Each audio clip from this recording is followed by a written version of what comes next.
वहाँ कौन है तेरा, मतलब तुम जहाँ जाना चाहते हो, वहाँ कौन है तेरा मुसाफिर जाएगा कहाँ, दम ले ले घड़ी भर, मतलब थोड़ा सांस ले ले, बैठ जा, ये छैया ये छाएं ये ठहराव पाएगा कहाँ।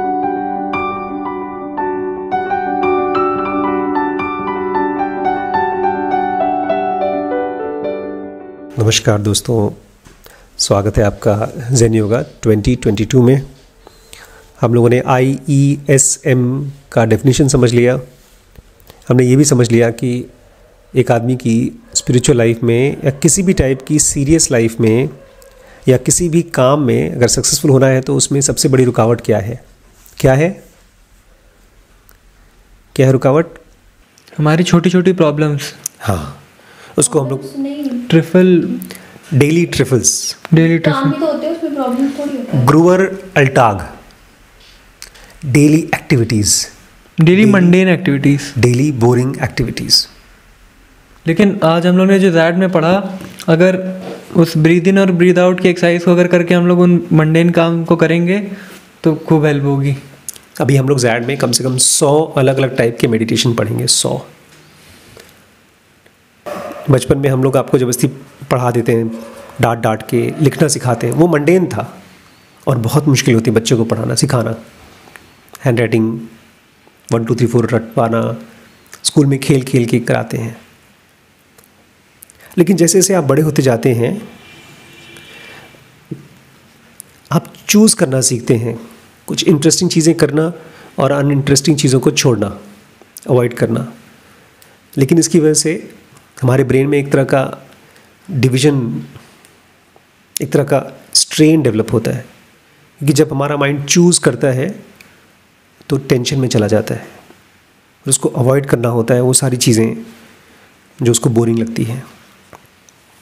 और कल हमने पढ़ा था किस तरह से ज़्यादातर लोग बैक टू नॉर्मल लाइफ आ गए हैं, स्पिरिचुअल लाइफ से बैक टू नॉर्मल।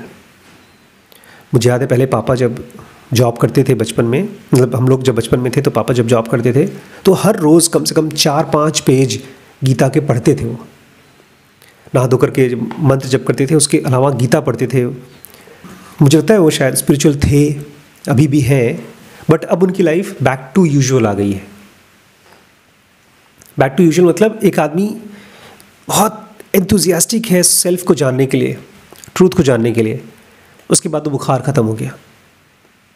जैसे मैं आप लोगों से बोल रहा था, जब मैंने ज़ेन योगा पढ़ाना शुरू किया तो मैं देख रहा हूँ कब तक पढ़ाऊँगा मैं। आपने कहा कुछ दिन के लिए तो कभी कभी नहीं पढ़ाता हूँ, लेकिन कंटिन्यूसली एक स्ट्रीम चल रही है। वो स्ट्रीम लोगों की क्यों टूट जाती है? लोग बैक टू यूजुअल लाइफ क्यों आ जाते हैं? कभी कभी बड़ा जोश आता है, बाद में वापस बैक टू नॉर्मल आ जाते हैं। वो क्यों होता है? क्योंकि हमारी लाइफ में प्रोफाउंड इंटरेस्ट नहीं है, गहरा इंटरेस्ट नहीं है। और चूंकि हमारे लाइफ में गहरा इंटरेस्ट नहीं है, इसलिए हम जब एक्टिविटीज़ करते हैं तो ज़्यादातर एक्टिविटीज़ में एंथुजियाज़म नहीं है। फिर धीरे धीरे हम लोग एक्टिविटीज़ करते हैं केवल उसका फल पाने के लिए। नौकरी करते हैं सैलरी पाने के लिए, बच्चों को पालते हैं ताकि बच्चों को कुछ बड़ा बना करके उनके थ्रू अपना ईगो भर सकें, और जो भी रुपया पैसा भी कमाते हैं उससे भी कुछ और चाहिए, दूसरों से आगे निकलना है, रिस्पेक्ट चाहिए। ऐसा लगता है हमेशा कुछ और कुछ और कुछ और चाहिए और कभी मिलता ही नहीं है। हमारी लाइफ में प्रोफाउंड इंटरेस्ट नहीं है और एंथुजियाज़म नहीं है। क्यों नहीं है? आज इसका मैं आंसर देने वाला हूँ। 2 चीज़ों की वजह से नहीं है। The reason why most people do not possess such undiminished enthusiasm for the quest or for anything else except perhaps fondling with their grandchildren is that the modern man lives his life at a rather superficial level. Sir ji कहते हैं, बहुत ही simply हम लोगों को point out करते हैं कि एक आम आदमी के अंदर में रमण महर्षि जैसा अनडिमिनिश्ड, ऐसा जो ख़त्म नहीं होता, ऐसा इंथुजियाज़म क्यों नहीं होता? ज़्यादातर लोगों के अंदर में केवल इतना इंथुजियाज़म होता है कि अपने पोते और पोती के साथ खेल लें। मैंने पापा को भी देखा है, जब तक आप लोग छोटे से थे तब तक बड़े प्यार से खिलाते थे, खुश रहते थे आपके प्रेजेंस में। शिरीष के साथ जब छोटा सा था, जैसे थोड़े से बच्चे बड़े हो जाते हैं फिर वो परेशान, बच्चे भी परेशान हो जाते हैं और माँ बाप भी परेशान हो जाते हैं, दादा दादी भी परेशान हो जाते हैं। खास तौर से दादा दादी को अपने पोते पोती बड़े अच्छे लगते हैं। उसमें आपको दिखाई देगा एक एंथुजियाज़म, एक मज़ा, उससे ज़्यादा कुछ नहीं। अगर उनको और गहरे जाना हो किसी चीज़ में तो है ही नहीं। क्यों नहीं है? क्योंकि हम अपनी ज़िंदगी को बहुत सुपरफिशियल लेवल पे जीते हैं और इसको हम रोक नहीं सकते, क्योंकि हमारी जो इस समय की सिविलाइजेशन है उसको बोलते हैं टेक्नो सिविलाइजेशन। और मैं आपको याद दिला दूँ, ये किताब लिखी गई है मेरे जन्म के साल में, तो ऑलमोस्ट 45 ईयर्स पहले लिखी गई थी। और उस समय ना मोबाइल था ना आपका इंटरनेट था, जिसको भी आप टेक्नोलॉजी बोलते हैं। उस समय हमारे पास ऐसा कुछ गैजेट नहीं था। मुझे याद है एक बार एक कैलकुलेटर टाइप का गैजेट था, उसमें मैं नाम स्टोर कर सकता था, टोटल नाम और उनके टेलीफोन नंबर्स उसमें मैं स्टोर कर सकता था, और कैलकुलेटर था। और उसको जो प्राउडली लेकर के मैं घूमता था, ऐसा लगता था जैसे दुनिया का सबसे महंगा गैजेट, सबसे हाई फाई गैजेट है। और जाकर दोस्तों के सामने ऐसे निकाला, उसको खोला, तुम्हारा नाम क्या है, सेव करना है तुम्हारा नाम, एकदम हीरो की तरह। अब उसको आप देखेंगे तो लगेगा जैसे कि बच्चों का खिलौना है, अब तो बनता भी नहीं है। जो कंपनी बनाती थी वही बंद हो गई। सुनिए सुनिए, अभी पूरी बात नहीं हुई। एक दिन मैं घर पे आया और ड्रॉर खोला तो गायब। कॉलेज से, स्कूल से आया था, कहाँ गया? मम्मी ने किसी को गिफ्ट कर दिया। उस दिन मुझे इतनी गुस्सा लगी थी, क्या कर सकते हैं, मम्मी ने खरीदा था, दे दिया गिफ्ट। मम्मी के लिए भी वो बड़ा इंपॉर्टेंट चीज़ था, तभी गिफ्ट भी दिया, तभी तो दिया गिफ्ट। मेरे लिए बहुत इंपॉर्टेंट चीज़ था। घर में जो भी नई टेक्नोलॉजी की चीज़ें आती थी, महंगी महंगी चीज़ें आती थी, वॉशिंग मशीन, टीवी, नया गैस सिलेंडर, गीज़र हमारे घर में पहले नहीं था, बाद में गीज़र आया, एसी, मेरी जनरेशन में एसी बाद में आया, और फिर फाइनली अब तो कहते हैं सब कुछ एआई बेस्ड हो जाएगा। ये इसलिए क्योंकि हमारी civilisation, modern civilisation techno civilisation है, क्योंकि ये सिविलाइजेशन दो बहुत बड़े खूंखार चीज़ों पे बेस्ड है। This civilisation because it gives top heavy emphasis, ये ध्यान रखिएगा, हमारी सिविलाइजेशन डिपेंडेंट नहीं है लेकिन एम्फेसिस देती है इन दो चीज़ों पे। कौन सी दो चीज़ें? Speed and efficiency. और ये चीज़ जब बड़ी मम्मी को बोला, या ज़्यादातर लोग जो इंटेलेक्चुअल लोग हैं वो इसको गलत बोलेंगे। ज़ेनोगा कहती है आम आदमी जैसे हम सब लोग हैं, हर काम को जल्दी जल्दी करना चाहते हैं। स्पीड, जल्दी पढ़ो, जल्दी पोर्शन कंप्लीट करो, फटाफट कॉलेज पास आउट करो, फटाफट। अगर कोई बच्चा 12 साल की पढ़ाई 5 साल में कर लेता है तो उसको हम लोग वेरी गुड बोलेंगे, प्रोडिजी कहते हैं। प्रोडिजी कहते हैं। अगर वही 12 साल का पढ़ाई अगर कोई 15 साल में करता है तो उसको हम बेइज्जत की नज़र से देखेंगे, क्योंकि हमारी सिविलाइजेशन स्पीड को बहुत ज़्यादा एम्फेसिस देती है। एम्फेसिस मतलब जोर देती है कि अगर उसके सामने 4 लोग बैठे हैं तो स्पेशल वो है जो चीज़ों को जल्दी कर सकता है। इसलिए हमारे जितने भी रेस है, दौड़ या कोई भी एथलेटिक्स या कोई भी काम, उसमें हम देखते हैं कौन पहले कर पाता है। ज़ेनोगा की अगर कोई प्रैक्टिस होगी तो हम लोग बोलेंगे अच्छा ठीक है, कौन देर तक कर पाएगा। जैसे आपके मिस्टर बीस्ट आजकल कंपटीशन कराते हैं, इस कार को जो देर तक पकड़े रहेगा, छुए रहेगा, उसको मैं पैसे दूंगा, इनाम दूंगा। पेशेंस की जांच होती है। लेकिन हम में से ज़्यादातर लोग स्पीड के पीछे भागते हैं, और दूसरी एफिशिएंसी, के काम को कितना अच्छे से अच्छा कर सकते हो, और उसी चक्कर में लोग काम करते ही नहीं। क्योंकि अगर आपने कोई किताब लिखी, एक सेंटेंस लिखा, जैसे श्रीश आजकल पोएम बोलता है, एक दिन श्रीश ने कुछ लिखा था, एक स्टोरी लिखी थी। टीचर उस स्टोरी को सुनेंगी ना और उसमें 10 कमियां निकाल देंगे और वो कमियां दिखा देंगे आपको, तो उनके हिसाब से ये स्टोरी है बहुत एफिशिएंट नहीं है। और वहीं पर एक एक्सपर्ट अगर कोई स्टोरी लिखता है जिसमें कोई मिस्टेक नहीं होती तो उसको खराब बोला जाएगा। लेकिन ज़ेनोगा कहती है स्पीड, क्योंकि ह्यूमन माइंड इस तरह से बन गया है कि ज़्यादातर लोग हिप्नोटाइज्ड हैं बेस्ट से। बट आपने अभी कहा एक्सपर्ट अगर लिखेगा तो। हाँ, मैं वही बोल रहा हूँ, कोई एक्सपर्ट लिखता है और उसमें कोई कमी नहीं है। जैसे आप अगर एप्पल का लैपटॉप देखते हैं तो आप मेस्पराइज्ड हो जाते हैं। नहीं, आपने ये बोला कि अगर कोई एक्सपर्ट लिखता है तो उसको खराब बोला जाएगा। अच्छा, अगर मैंने कहा तो गलत कहा, मुझे कहना चाहिए था अगर कोई एक्सपर्ट लिखता है तो उसको हम अच्छा बोलेंगे। अच्छा, हाँ। कोई नौसिखिया लिखता है और उसके अंदर कमियां होती हैं तो उसको खराब बोला जाएगा। इसका मतलब ये है कि पूजा किसकी होगी? जो जल्दी करेगा और जो अच्छा करेगा। तो हम जैसे बच्चे, ज़्यादातर बच्चे 90% बच्चे जो चीज़ें धीरे धीरे करते हैं, धीरे धीरे सीखते हैं, धीरे धीरे और अच्छा खराब करते हैं, उनको तो कोई रिस्पेक्ट मिलेगी नहीं, कोई अवार्ड नहीं मिलेगा। और इन बच्चों को तो ये भी पता है कि हम ऐसे ही रहेंगे, हम बेस्ट नहीं हो सकते। अगर ऐसी लाइफ अगर हम जी रहे हैं, और ये ऐसा नहीं है कि जो आपके कॉलेज के बेस्ट हैं वो किसी और के लिए वर्स्ट नहीं है। जब ये बच्चे जाते हैं हार्वर्ड में जाते हैं, आईआईटी में जाते हैं, तो उस ग्रुप में वो पीछे हो जाते हैं। हाँ। और उस कॉलेज का जो टॉपर है वो जब लाइफ में जाता है, जब उसका करियर चालू होता है, शादी वादी होती है। अभी बड़ी मम्मी के साथ एक लड़का था जो पीजी किया उसने एम्स से, बाद में सुसाइड कर लिया। क्यों? किसी वजह से डिप्रेशन आ गया हो।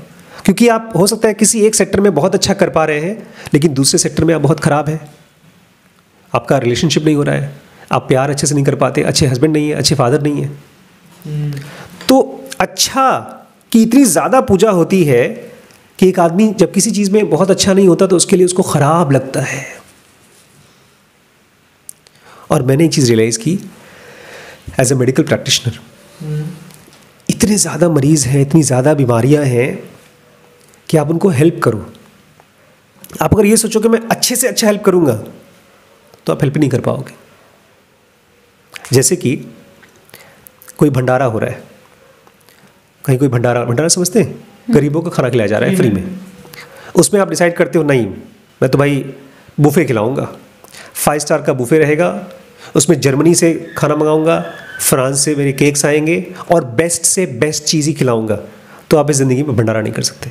और जो आदमी बेचारा खाना खाना चाहता है उसको भूख लगी है, बोले साहब 2 रोटी और अगर दाल मिल जाए तुम्हारा पेट भर जाएगा, कुछ खाया नहीं, रुको आ रही है फ्लाइट से मंगाया है तुम्हारे, कलकत्ता का पान आ रहा है, डोमिनोज का पिज़्ज़ा मंगा रहे हैं, हमारे लखीमपुर में है नहीं, वेट करो,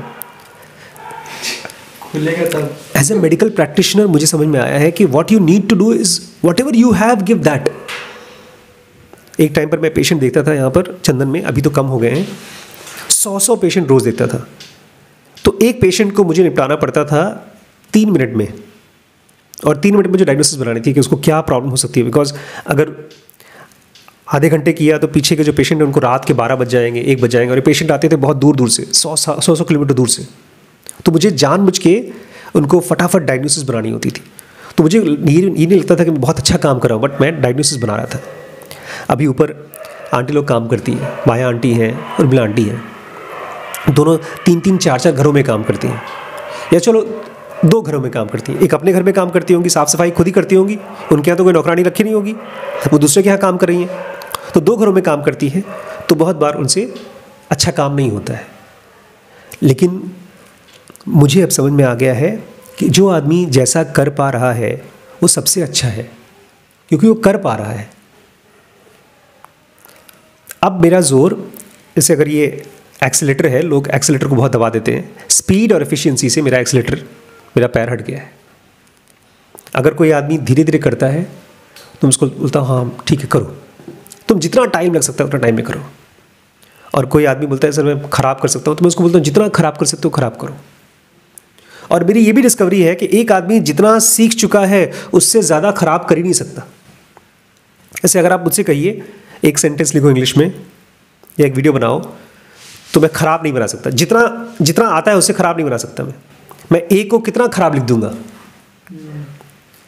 अगर आप मुझसे ख़राब लिखने के लिए कहेंगे ना, तो मैं ए को स्क्वायर लिखने में ए को स्क्वायर लिखूं गोल के बजाय, तो मुझे ज़्यादा एफर्ट पड़ेगा। तो जितना मिनिमम क्वालिटी आपकी आ गई है उससे ख़राब आप क्या करेंगे।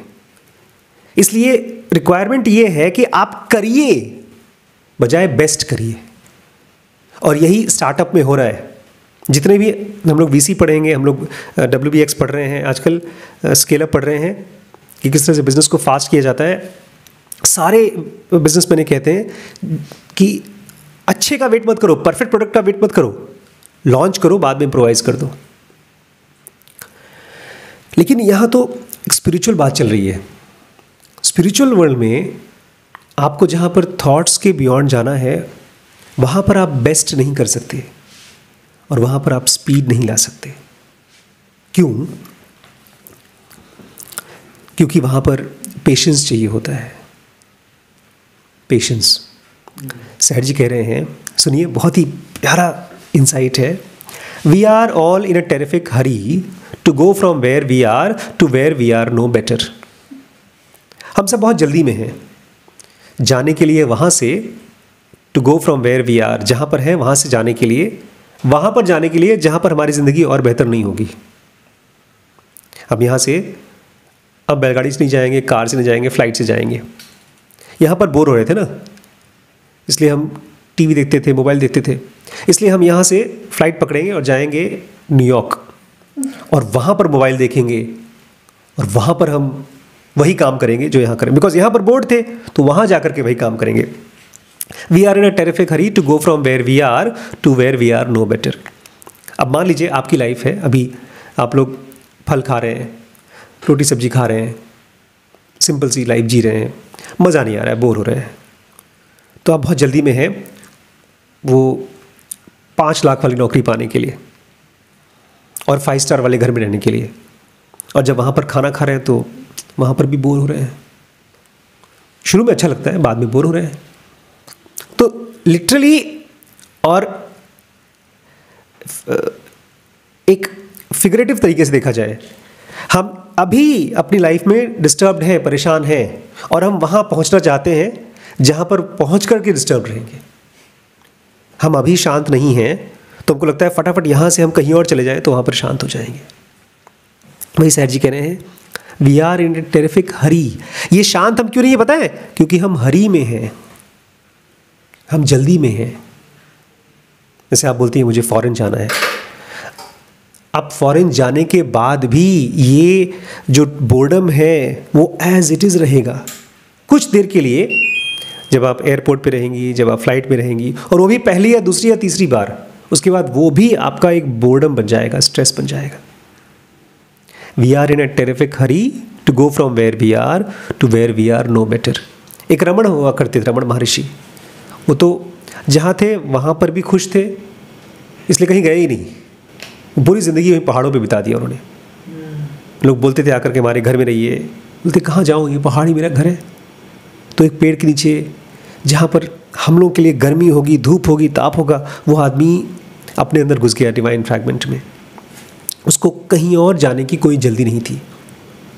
इसी पर एक गाना है, स्पिरिचुअल मूवी आप देखिएगा, वो एक्चुअली स्पिरिचुअल मूवी है।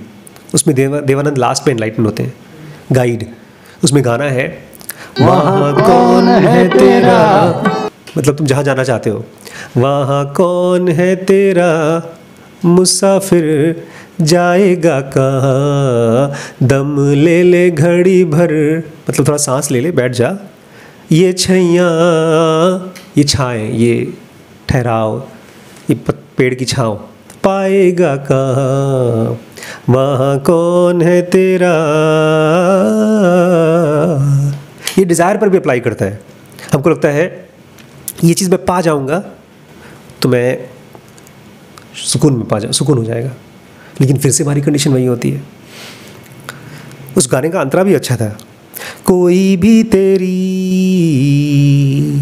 राह न देखे, कोई भी तेरी राह न देखे, नैन चुराए न कोई, दर्द पे तेरे कोई न रोया, ऐसा कुछ करके कि तुम्हारे लिए कोई रो नहीं रहा है, तुम्हारे लिए कोई आंसू नहीं बहा रहा है।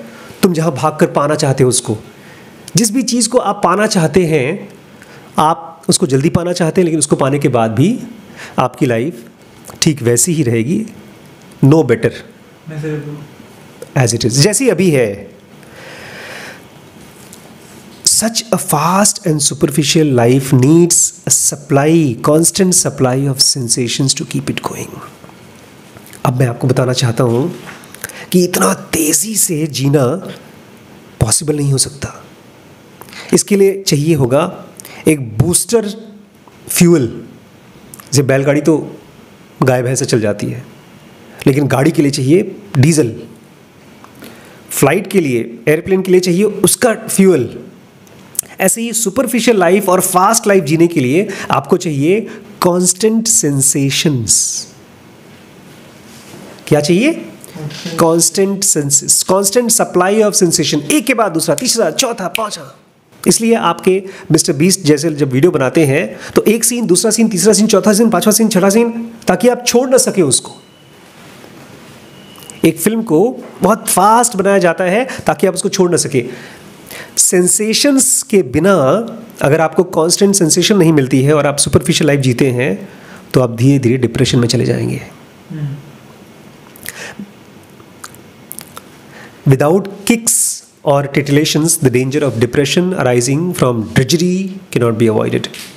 ये लाइफ ड्रजरी से बनी हुई है, बहुत ज़्यादा बोर्डम से बनी हुई है, और इसमें अगर आप किक्स नहीं डालते हैं, किक्स यानी मज़े, टिटिलेशन मतलब गुदगुदी, तो हम लोग अपने शॉर्ट्स के ज़रिए, ये डिस्कवरी बहुत बड़ी डिस्कवरी है इस पिछले 3-4-5 सालों की, 3 सालों की, हाँ 3 सालों की, जिसमें लोगों को पता चला शॉर्ट वीडियोस ज़्यादा टिकल करते हैं। इसलिए सब लड़ाई कर रहे हैं। Instagram, TikTok, Facebook, YouTube, Snapchat, ये सब लोग आपके लिए विजुअल टिटिलेशंस इकट्ठा कर रहे हैं। बिना किक्स के, बिना टिटिलेशंस के डिप्रेशन का ख़तरा है। इसलिए हमारे यहाँ अब बूढ़े बूढ़े लोग, 50-50 साल के लोग भी मोबाइल के एडिक्ट हो चुके हैं, क्योंकि it is a perfect kick, perfect टिटिलेशन।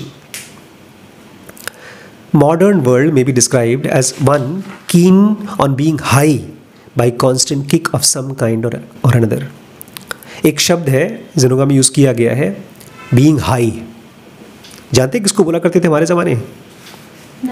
नशे को। कोई आदमी नशा कर रहा है तो उसको बोलते हैं वो तो हाई है। हम सब हाई हैं। मॉडर्न वर्ल्ड को आप ये कह सकते हैं वो किसी न किसी तरह के किक्स के साथ वो हाई है।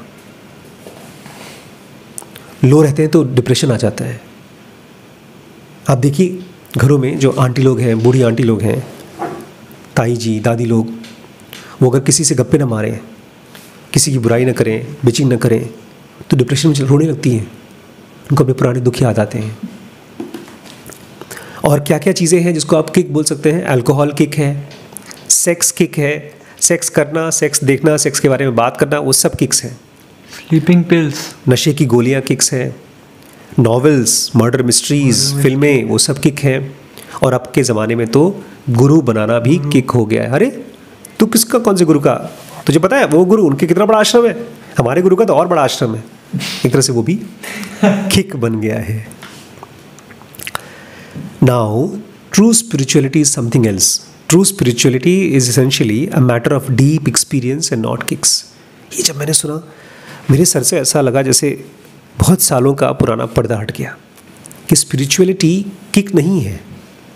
जब मैं अपने, अब तो मैं दोस्त बोल भी नहीं सकता मंगेश को, अब वो गुरु हो गया है, उसको भी किक मिलता है अपने फॉलोअर से, और उसके फॉलोअर्स को भी किक मिलता है अपने गुरु से। क्योंकि जब गुरु की ऐसे पूजा आराधना करते हैं और अंदर से इमोशंस बहते हैं तो लगता है कोई बहुत बड़ी चीज़ कर रहा हूँ।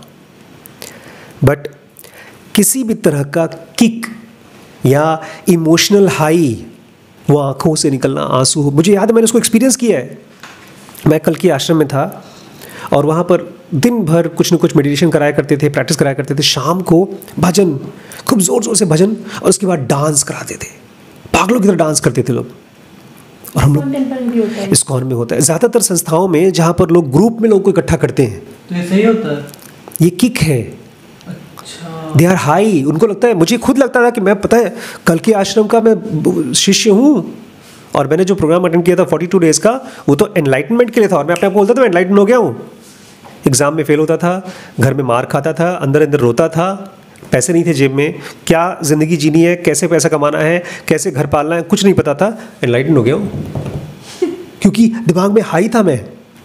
जैसे कोई आदमी अवार्ड पा जाए, फिल्म फेयर अवार्ड पा जाए, ढेर सारा पैसा कमा ले, लेकिन अंदर से अगर वो खुश नहीं है, शांत नहीं है, तो वो मिजरेबल है। लेकिन ट्रू स्पिरिचुअलिटी क्या है? It is a matter of deep experience, कि आप कितने गहरे एक्सपीरियंसेस कर सकते हैं, ना कि कितने ढेर सारे किक्स को आप एक्सपीरियंस करते हैं। So long as we allow our minds to function at superficial level, we can gather no deep experiences. तो जब तक आप सुपरफिशियल चीज़ों को इकट्ठा करते रहेंगे, तब तक आप डीप एक्सपीरियंसेस को जगह नहीं दे पाएंगे। खाने की तरह है, अगर आपने कचरे से अपना पेट भर लिया, चिप्स खा लिया, समोसा खा लिया, कुछ खा लिया, तो हेल्दी चीज़ नहीं खा पाएंगे आप। थॉट्स भी ऐसे ही होता है, सुपरफिशियल थॉट्स आ गए तो गहरी चीज़ें आप नहीं ला पाएंगे। Without deep experience, we get sex orgies instead of love. अगर आपके पास डीप एक्सपीरियंसेस नहीं है तो आप सेक्स तो कर लोगे, सेक्स और ऑर्गेज़म तो मिल जाएगा, लेकिन लव नहीं मिल पाएगा। इसीलिए जो लोग भी जाते हैं प्रोस्टिट्यूट्स के पास, या जो लोग भी इवन अपने फैमिली के साथ भी रहते हैं, वाइफ हस्बैंड के साथ भी, लेकिन लव को नहीं एक्सपीरियंस कर पाते, तो फ्रस्ट्रेटेड होते हैं। Sex cannot replace the depth of love. Without deep experiences, you can get parties but not friendship.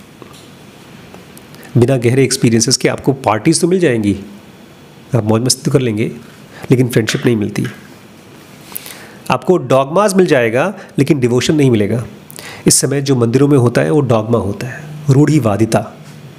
पूजा कैसे करनी है, कौन कौन से प्रसाद चढ़ाने हैं, किस पेड़ का पत्ता काट काट के चिपकाना है, पंडित जी को कितना पैसा देना है, या चर्च में किस तरह से हाथ पैर हिलाना है, वो सब आप जान जाएंगे, वो डॉगमाज है। लेकिन वो डिवोशन नहीं है, जिसको हनुमान या मीरा ने अपने अंदर में एक्सपीरियंस किया है, ये वो नहीं है। क्योंकि उसके लिए आपको डीप इंटरेस्ट होना चाहिए, तभी आता है deep experience. You get respectability instead of ethics. आपको लोग इज्जत तो दे देंगे, लेकिन आपको अपने अंदर में एथिक्स नहीं मिलेगा। एथिक्स मतलब इसको कृष्ण जैसे लोग कहते थे धर्म, रियलिटी। एथिक्स संस्कार खाली नहीं, और गहरा है। एथिक्स मतलब उस लाइफ पे जी पाना जिसमें आप सीधे डिवाइन फ्रैगमेंट को कनेक्ट कर पाते हो। आपको थियोलॉजी मिल जाएगी, लेकिन रिलीजन नहीं मिलेगा। थियोलॉजी मतलब थियरी, रिलीजन मतलब उस चीज़ को एक्सपीरियंस करना, खुद को जानने को। अब आज का लास्ट लाइन है, a mind content to dissect a dogma but incapable of comprehending the indwelling spirit. अगर आप सुपरफिशियल लेवल पे जिएंगे तो आपको एक ऐसा माइंड मिलेगा जो हर चीज़ को डिसेक्ट तो कर सकता है, काट तो सकता है कि ये प्रूव करके दिखाओ, इसमें क्या सच्चाई है, उसमें क्या सच्चाई है। वो तो आपको ऐसा माइंड मिल जाएगा जो बहस कर सकेगा, लेकिन उसको अपने अंदर में रहने वाली इन ड्वेलिंग, जिंदा रहने वाली स्पिरिट को वो कॉम्प्रिहेंड नहीं कर पाएगा, समझ नहीं पाएगा। थॉट्स काटते हैं, साइलेंस डेप्थ में जाता है। इस माइंड को पेशेंट बनाना है, थॉट्स को सिखाना है कि कहाँ से अपने आप को हटाए, कौन कौन सी चीज़ें सुपरफिशियल हैं, उसको पहचान करके वहाँ से हटना होगा। क्योंकि ज़्यादातर लोग सुपरफिशियल लाइफ जी रहे हैं। इसलिए बेचारे अमन को इस समय बैंगलोर में है, स्ट्रगल क्यों कर रहा है? क्योंकि आसपास के लोग सब सुपरफिशियल हैं। और जब आंधी होती है सुपरफिशियलिटी की, तब आपको अकेले डेप्थ में जाने में शर्म लगती है, लगता है मैं पागल हूँ क्या। लेकिन जब आप देखेंगे अपने लाइफ को, अपने सुकून को, तब आपकी एनर्जी दूसरों को टच करेगी। तो आपकी फ्रेंडशिप, आपका लव, आपकी एथिक्स, आपका रिलीजन एक नया समाज बनाएगा। यही लोग रहे हैं जिनकी वजह से आज हम ह्यूमंस हैं, एटलीस्ट कुछ लोग तो हैं। इसलिए दोस्तों, मुझे चाहिए एक सेना, 1 लाख ज़िनोगी लोगों की सेना, और हर घर में 1 ज़िनोगी मुझे चाहिए। इस दुनिया के हर घर में 1 ज़िनोगी। तो सब साथ में मिल करके करेंगे, ज़िनोगा पढ़ेंगे, बेसिक कोर्स में तो मैंने थियरी कवर की है, लेकिन जैसे जैसे आप एडवांस कोर्स में आएंगे तो हमने प्रैक्टिसेस भी करना शुरू किया है। You are most invited to be part of it. Comment करके बताइएगा क्या समझ में आया आज, ठीक है।